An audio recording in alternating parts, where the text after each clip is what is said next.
ലോകത്തിന്റെ എണ്ണ കപ്പൽപാതയായ ഹോർമുസ് കടലിടുക്കിനെ കേന്ദ്രീകരിച്ച് വീണ്ടും യുദ്ധകാഹളം മുഴങ്ങുകയാണ്. അമേരിക്കൻ പ്രസിഡന്റ് ഡൊണാൾഡ് ട്രംപ് തന്റെ കർക്കശമായ വിദേശ നയം ആവർത്തിക്കുമ്പോൾ തരുമ്പും വിട്ടുവീഴ്ചയില്ലെന്ന പ്രഖ്യാപനവുമായി ഇറാൻ പ്രതിരോധ നിര തീർക്കുന്നു.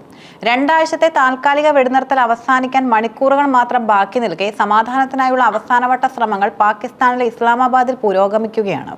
എന്നാൽ ഇരുപക്ഷവും തങ്ങളുടെ മുൻ നിലപാടുകളിൽ ഉറച്ചു നിൽക്കുന്നത് ഒരു വൻ യുദ്ധത്തിലേക്കുള്ള സൂചനയായി നയതന്ത്ര വിദഗ്ധർ വിലയിരുത്തുന്നു. ഡൊണാൾഡ് ട്രംപ് വീണ്ടും അധികാരത്തിലെത്തിയതോടെ ഇറാനുമേലുള്ള സമ്മർദ്ദം ഇരട്ടിയായി. തന്റെ മുൻ ഭരണകാലത്ത് ഇറാൻ ആണവ കരാറിൽ നിന്നും പിന്മാറിയ ട്രംപ് ഇത്തവണ കൂടുതൽ ശക്തമായ ഉപരോധങ്ങളാണ് ഏർപ്പെടുത്തിയിരിക്കുന്നത്. രണ്ടാഴ്ച മുൻപ് പ്രഖ്യാപിക്കപ്പെട്ട താൽക്കാലിക വെടിനിർത്തൽ മേഖലയിൽ ചെറിയൊരു ആശ്വാസം നൽകിയിരുന്നു. എന്നാൽ ഇറാനിലേക്കുള്ള കപ്പലുകൾ തടയുന്നതിനും പരിശോധിക്കുന്നതിനും പുറമെ ആയുധങ്ങളുണ്ടെന്ന് സംശയിക്കുന്ന ചരക്കു കപ്പലുകൾ പിടിച്ചെടുക്കാനും ട്രംപ് ഉത്തരവിട്ടതോടെ ഈ കരാർ പ്രായോഗികമായി അവസാനിച്ചു. ഇറാൻ ഇതിനെ വെടിനിർത്തൽ കരാറിന്റെ നഗ്നമായ ലംഘനമായാണ് കാണുന്നത്. അമേരിക്ക കരാർ പാലിക്കുന്നില്ലെങ്കിൽ തങ്ങളും പ്രതിബദ്ധരല്ലെന്ന നിലപാടാണ് ഇറാൻ ഭരണകൂടം സ്വീകരിച്ചിരിക്കുന്നത്. ആഗോള എണ്ണ വിതരണത്തിന്റെ ഏകദേശം 20% കടന്നു പോകുന്നത് ഹോർമുസ് കടലിടുക്കിലൂടെയാണ്. ഇവിടെ അമേരിക്ക ഏർപ്പെടുത്തിയ നാവിക ഉപരോധം ഇറാന്റെ സമ്പദ് വ്യവസ്ഥയുടെ നട്ടലൊടിക്കാൻ ലക്ഷ്യമിട്ടുള്ളതാണ്. ഇറാനിലേക്കുള്ള നിത്യോപയോഗ സാധനങ്ങളും സാങ്കേതിക വിദ്യകളും തടയുന്നതിലൂടെ രാജ്യത്തെ ആഭ്യന്തരമായി തളർത്താമെന്ന് ട്രംപ് കണക്കുകൂട്ടുന്നു. എന്നാൽ ഇതിനെതിരെ ഇറാന്റെ parliament speaker Mohammad Bagher Ghalibaf ശക്തമായ ഭാഷയിലാണ് പ്രതികരിച്ചത്. ഉപരോധം നിലനിൽക്കുന്നിടത്തോളം കാലം യാതൊരുവിധ സമാധാന ചർച്ചകൾക്കും പ്രസക്തിയില്ലെന്ന് അദ്ദേഹം വ്യക്തമാക്കി. ഉപരോധത്തിലൂടെ ഇറാനെ കീഴടക്കാൻ നിർബന്ധിതമാക്കണമെന്നത് ട്രംപിന്റെ വെറും വ്യാമോഹം മാത്രമാണെന്നും ഭീഷണിയുടെ നിഴലിൽ ചർച്ചയ്ക്കില്ലെന്നും ഇറാൻ ആവർത്തിച്ചു. പ്രതിസന്ധി പരിഹരിക്കാൻ American vice president JD Vance പാകിസ്ഥാനിലേക്ക് പുറപ്പെട്ടത് ലോകം വലിയ പ്രതീക്ഷയോടെയാണ് കണ്ടത്. ഇസ്ലാമാബാദിൽ വെച്ച് നടക്കുന്ന ഈ ചർച്ചകളിൽ പാകിസ്ഥാൻ ഒരു മധ്യസ്ഥന്റെ റോളാണ് വഹിക്കുന്നത്. വെടിനിർത്തൽ അവസാനിക്കുന്ന ബുധനാഴ്ച പുലർച്ചെ 5-ന് മുൻപ് ഒരു ധാരണയിലെത്താനാണ് അമേരിക്കൻ നീക്കം. പക്ഷേ ഇറാന്റെ വിദേശകാര്യ വക്താവ് ഈ ചർച്ചകളെ ഗൗരവകരമായി കാണുന്നില്ല. അമേരിക്കൻ പ്രതിനിധികൾ പാകിസ്ഥാനിൽ വരുന്നത് അവരുടെ മാത്രം കാര്യമാണെന്നും അമേരിക്കയുടെ വാഗ്ദാനങ്ങളിൽ തങ്ങൾക്ക് അല്പം പോലും വിശ്വാസമില്ലെന്നും അദ്ദേഹം തുറന്നു പറഞ്ഞു. ഇറാന്റെ പരമോന്നത നേതാവ് അയത്തുള്ള അലി ഖമേനിയുടെയും പ്രസിഡന്റ് മസൂദ് പെസഷ്കിയാന്റെയും നിലപാടുകൾ സമാനമാണ്. അമേരിക്കയോടുള്ള ഇറാന്റെ കടുത്ത അവിശ്വാസത്തിന് പിന്നിൽ വ്യക്തമായ കാരണങ്ങളുമുണ്ട്.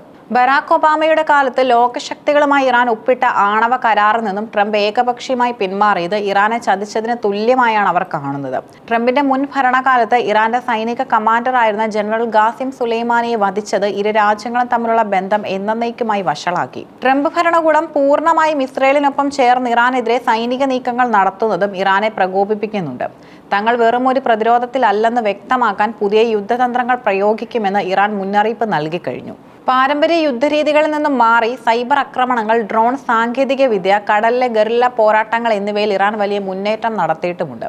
കടലിടുക്കിലെ അമേരിക്കൻ യുദ്ധക്കപ്പലുകളെ ലക്ഷ്യമിടാൻ തങ്ങളുടെ മിസൈൽ ശേഖരം പര്യാപ്തമാണെന്നും ഇറാൻ അവകാശപ്പെടുന്നു. ഇറാനിലെ തീവ്ര നിലപാടുകാർ സർക്കാരിന് മേൽ വലിയ സമ്മർദ്ദമാണ് ചെലുത്തുന്നതും അമേരിക്കയ്ക്ക് മുന്നിൽ തലകുനിക്കുന്നതിനേക്കാൾ നല്ലത് യുദ്ധമാണെന്നും അവർ വിശ്വസിക്കുന്നു. സമാധാന ചർച്ചകൾക്കിടയിലും അമേരിക്ക മിന്നലാക്രമണം നടത്തിയേക്കാമെന്ന ഭയം ഇറാന്റെ തന്ത്രജ്ഞർക്കിടയിലുണ്ട്.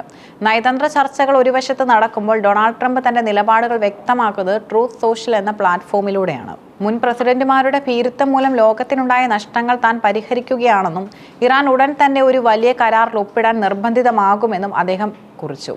താൻ യുദ്ധത്തിൽ വിജയിച്ചുകൊണ്ടിരിക്കുകയാണെന്ന അവകാശവാദവും അദ്ദേഹം ഉന്നയിച്ചു. ആണവായുധങ്ങൾ ഇല്ലാത്ത ഒരു പശ്ചിമേഷ്യയാണ് തന്റെ ലക്ഷ്യമെന്നും ട്രംപ് ആവർത്തിക്കുന്നുണ്ടെങ്കിലും ഉപരോധം തുടരുന്നത് സമാധാനത്തിനായുള്ള വഴി അടയ്ക്കുകയാണെന്നും നിരീക്ഷകർ ചൂണ്ടിക്കാട്ടുന്നു. കരാറിന് തയ്യാറായില്ലെങ്കിൽ ഇറാന്റെ സൈനിക ഊർജ്ജ കേന്ദ്രങ്ങളിൽ കനത്ത ബോംബാക്രമണം നടത്തുമെന്ന ഭീഷണി വൈറ്റ് ഹൗസ് നൽകിയിട്ടുണ്ട്. ഇറാൻ അമേരിക്ക തർക്കം കൊടുമ്പിരി കൊണ്ടിരിക്കുമ്പോഴും മേഖലയിലെ മറ്റ് സംഘർഷങ്ങൾക്കും അയവ് വന്നിട്ടില്ല. ഇസ്രയേലും ലെബനനും തമ്മിലുള്ള സമാധാന ചർച്ചകൾ വ്യാഴാഴ്ച വാഷിംഗ്ടണിൽ പുനരാരംഭിക്കും. എന്നാൽ തങ്ങളുടെ ചർച്ചകളെ ഇറാൻ വിഷയവുമായി ബന്ധിപ്പിക്കേണ്ടതില്ലെന്നും ലെബനൻ വ്യക്തമാക്കി കഴിഞ്ഞു. ഇറാൻ വിഷയത്തിൽ ഒരു യുദ്ധമുണ്ടായാൽ അതിന്റെ പ്രത്യാഘാതം ലെബനിലെ ഹിസ്ബുള്ളയെയും ബാധിക്കുമെന്നതുകൊണ്ട് തന്നെ ഈ സമാധാന ശ്രമങ്ങളും നൂൽപാലത്തിലാണ്. ഹോർമുസ് കടലിടുക്ക് ഒരു ദിവസമെങ്കിലും അടച്ചിടേണ്ടി വന്നാൽ ആഗോളതലത്തിൽ എണ്ണവില കുതിച്ചുയരും. ഇത് ഇന്ത്യ അടക്കമുള്ള ഏഷ്യൻ രാജ്യങ്ങളുടെ സമ്പദ് വ്യവസ്ഥയും ഗുരുതരമായി ബാധിക്കും. ഗൾഫ് രാജ്യങ്ങളിൽ കഴിയുന്ന ദശലക്ഷക്കണക്കിന് പ്രവാസികളുടെ സുരക്ഷയും വലിയൊരു ചോദ്യചിഹ്നമായി നിൽക്കുകയാണ്. യുദ്ധം പൊട്ടിപ്പുറപ്പെട്ടാൽ അത് വെറും ഒരു പ്രാദേശിക സംഘർഷമായി ഒതുങ്ങില്ലെന്നും റഷ്യയും ചൈനയും ഇടപെടുന്ന ഒരു ആഗോള പ്രതിസന്ധിയായി മാറുമെന്നും പലരും ഭയപ്പെടുന്നു. വരാനിരിക്കുന്ന മണിക്കൂറുകൾ പശ്ചിമേഷ്യയുടെ ഭാവി നിർണ്ണയിക്കും. പാകിസ്ഥാൻ വഴിയുള്ള നയതന്ത്ര നീക്കങ്ങൾ വിജയിക്കണമെങ്കിൽ അമേരിക്ക ഉപരോധങ്ങളിൽ ഇളവ് വരുത്തുകയോ ഇറാൻ തങ്ങളുടെ ആണവ നിലപാടുകളിൽ മാറ്റം വരുത്തുകയോ ചെയ്യേണ്ടി വരും. എന്നാൽ ട്രംപിന്റെ വിജയി എന്ന ഇമേജും ഇറാന്റെ അഭിമാന ബോധവും തമ്മിലുള്ള പോരാട്ടത്തിൽ സമാധാനത്തിന് എത്രത്തോളം സാധ്യതയുണ്ടെന്നതും കണ്ടറിയണം. ബുധനാഴ്ച പുലർച്ചെ വെടിനിർത്തൽ അവസാനിക്കുമ്പോൾ തോക്കുകൾ നിശബ്ദമാകുമോ അതോ പീരങ്കികൾ ഗർജിക്കുമോ എന്ന ഭീതിയിലാണ് ലോകം. പശ്ചിമേഷ്യൻ മണ്ണിൽ വീണ്ടും രക്തച്ചൊരിച്ചിൽ ഉണ്ടാകാതിരിക്കാൻ അന്താരാഷ്ട്ര സമൂഹം വലിയ സമ്മർദ്ദമാണ് ചെലുത്തുന്നത്. സമാധാന ചർച്ചകൾ പരാജയപ്പെട്ടാൽ അത് 21-ാം നൂറ്റാണ്ട് കണ്ട ഏറ്റവും വലിയ ദുരന്തങ്ങളിൽ ഒന്നിലേക്കും ലോകത്തെ നയിച്ചേക്കാം.